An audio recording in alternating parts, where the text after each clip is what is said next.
Bismillahirrahmanirrahim. Assalamualaikum warahmatullahi wabarakatuh. Alhamdulillahi rabbil alamin, wal aqibatu lil muttaqin ala umurid dunya waddin, amma ba'du. Saudaraku pemirsa Bintan TV yang dirahmati Allah, Allah Subhanahu wa taala memberikan kepada kita dalam menjalani kehidupan ini ada pilihan dua jalan. Yang pertama, jalan yang menghantarkan kita kepada kebahagiaan. Yang kedua, jalan yang akan menghantarkan kita kepada kesesatan. Tentunya jalan kebahagiaan ini ada syaratnya. Demikian juga jalan menuju kepada kesesatan itu pun ada tanda-tandanya. Allah Subhanahu wa taala telah mengatakan kepada kita bahwa orang-orang yang akan mengambil jalan menuju kepada kebahagiaan itu dan dia akan merasakan damai sentosa dalam kehidupannya hingga berujung kepada surga adalah orang-orang yang dalam kehidupannya memperhatikan amal soleh. Dan demikian sebaliknya, orang-orang yang memilih jalan keburukan, jalan kesesatan dalam kehidupannya ialah orang-orang yang mengambil perbuatan-perbuatan salah. Pemirsa Bintan TV yang dirahmati Allah, amal soleh adalah merupakan satu indikator yang akan menghantarkan kita kepada kebahagiaan hidup dunia sampai akhirat. Allah Tabaraka wa Ta'ala firmankan dalam Al-Quran Surah An-Nahl ayat ke-97, Bismillahirrahmanirrahim. Man amila solihan min zakarin aw unsa wa huwa mu'min falanuhyiyannahu hayatan thayyibah. Siapa yang beramal soleh, baik dari golongan laki-laki maupun perempuan, sedangkan di hatinya ada iman, maka dia akan mendapatkan kehidupan yang baik dalam hidupnya. Demikian juga dalam surah An-Nisa ayat ke-124, Allah Tabaraka wa Ta'ala firmankan kepada kita, "Wa may ya'mal minas sholihat." Dan siapa saja yang beramal daripada amal-amal soleh, min zakarin aw unsa, baik dia dari golongan laki-laki maupun perempuan, wa huwa mu'min, selagi di hatinya ada iman, fa ulaika yadkhulunal jannah, maka dia akan dimasukkan ke dalam surga. Pemirsa, sedemikian pentingnya amal soleh dalam kehidupan kita, maka Allah Subhanahu wa taala mengajarkan kepada kita agar hiasilah hidup kita ini dengan amal-amal soleh. Walaupun mungkin untuk menjalaninya itu berat, karena biasanya musuh manusia itu iblis dan nafsu senantiasa menghalang-halangi kita, membayang-bayangkan kita dengan kesulitan, dengan kesusahan, dengan penderitaan dan lain sebagainya. Tapi sebenarnya jika kita mampu melewatinya, maka itulah jalan yang sebenarnya akan membuat kita bahagia di dunia sampai di akhir nantinya. Saudaraku pemirsa, ada hal yang menarik dalam amal soleh tersebut, bahwa ternyata yang namanya iblis laknatullah alaih itu tidak akan pernah menyerah untuk menggoda manusia. Sehingga ternyata dalam kehidupan kita banyak di antara orang-orang yang sudah beramal soleh, tapi ternyata mampu digelincirkan oleh iblis sehingga amal solehnya tidak dipandang oleh Allah SWT.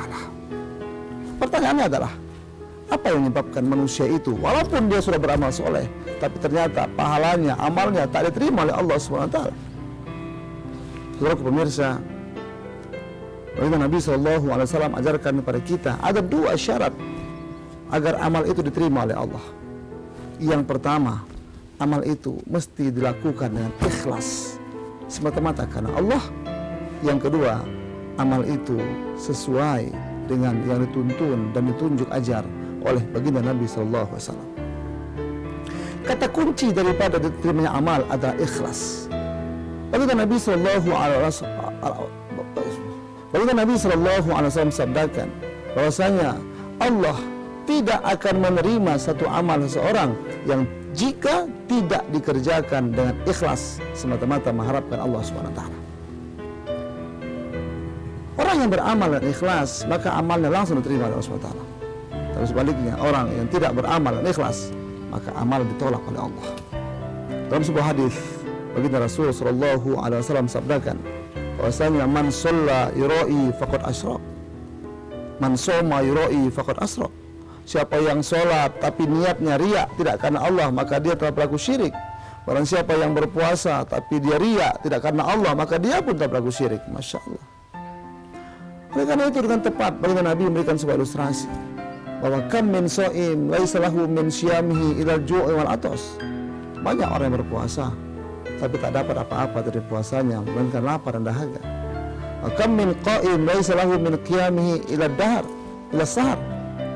Dan banyak orang yang melakukan qiyamul lail, salat di waktu malam, tapi tidak mendapatkan apa-apa dari qiyamul lailnya melainkan hanya sahar, rasa kantuk belaka. Oleh karena itu pemirsa Bintang TV yang dimuliakan Allah, apa itu ikhlas? Ikhlas adalah beramal semata-mata mengharapkan ridho Allah. Ikhlas adalah beramal semata-mata mengharapkan pemberian dari Allah, bukan mengharapkan pujian, bukan mengharapkan popularitas, bukan mengharapkan sanjungan, bukan mengharapkan agar nama kita disebut-sebut orang. Maka itu ada dua terminologi yang biasa berhubungan sama ikhlas, yaitu terminologi riya dan sum'ah. Apa itu riya?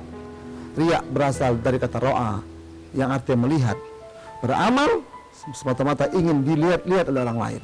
Sehingga ketika orang tidak melihat perbuatan baiknya, ketika mungkin orang tidak mempedulikan perbuatan baiknya, biasanya orang yang beramal dengan riya ini akan kecewa.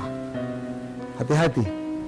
Orang yang sering kecewa ketika melakukan perbuatan baik, sesungguhnya dikhawatirkan di niatnya ada unsur keriaan. Orang yang beramal karena Allah, dia tidak akan peduli apapun yang akan dihadapi, selagi ini merupakan perintah Allah, tetap akan dia kerjakan. Yang kedua, sum'ah. Sum'ah berasal dari kata sami' yang artinya mendengar. Orang yang beramal dengan sum'ah sebagai lawan daripada ikhlas, dia akan senantiasa melakukan setiap kebaikan supaya orang memuji-muji namanya. Konsekuensinya, ketika orang tidak memuji dia dengan perbuatan baik, apapun perbuatan yang dilakukannya, maka dia akan kecewa. Maka sesungguhnya orang tersebut terindikasi tidak ikhlas dalam hidupnya. Pemirsa, saudaraku Bintang TV yang berbahagia, apa bahaya daripada amal yang dilakukan dari ikhlas?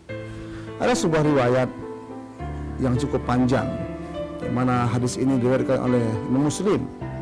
Bagaimana Nabi SAW mengingatkan kepada kita bahwa pada hari kiamat nanti ada 3 orang manusia yang pertama kali yang dibangkitkan Allah.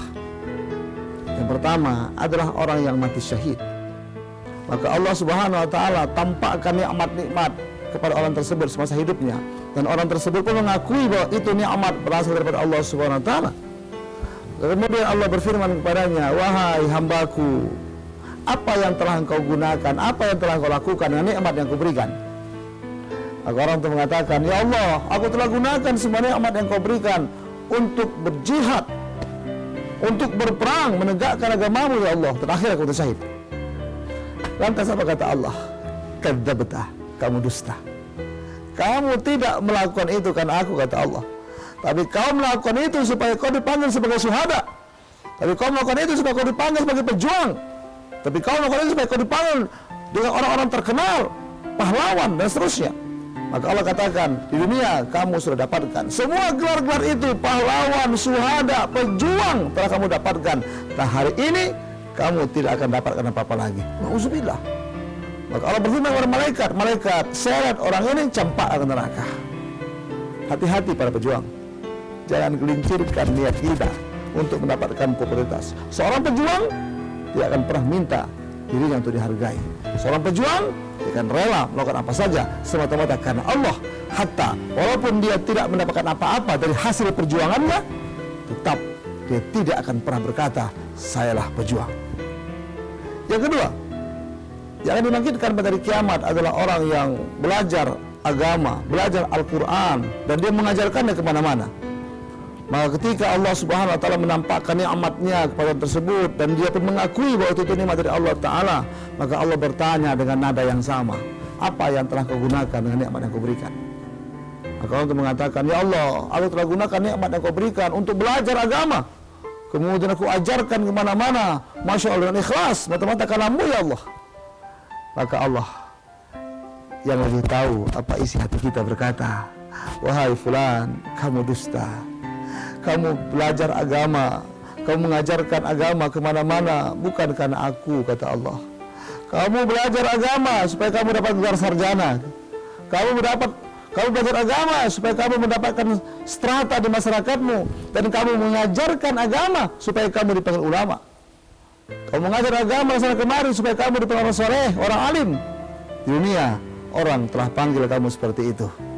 Maka hari ini kamu tak mendapatkan apa-apa. Masya Allah, malaikat campakkan mereka ke neraka. Demi kata Allah SWT. Ya Allah, semoga Allah jauhkan kita. Yang ketiga, yang akan dibangkitkan pada hari kiamat adalah orang yang punya harta banyak, kemudian rajin berinfak, berderma atas harta yang dia punya. Maka Allah SWT tampakkan nikmat kepada dia, dan dia pun mengakui nikmat tersebut. Dan Allah juga tanya dengan pertanyaan yang sama, untuk apa kau gunakan nikmatku?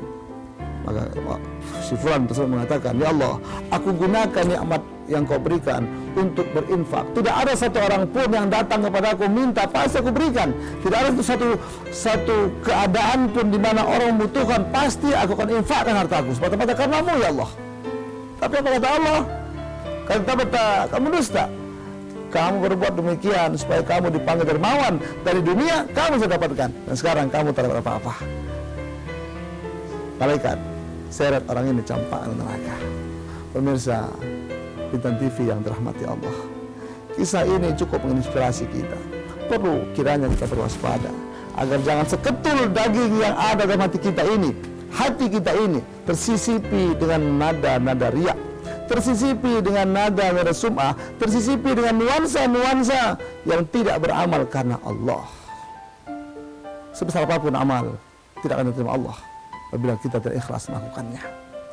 Sebagai penutup, saya teringat akan pernyataan Ali bin Abi Thalib karramallahu wajhah. Beliau mengatakan orang yang riya sebagai lawan daripada ikhlas, 4 cirinya. Yang pertama, ketika ada orang dia semangat beribadah.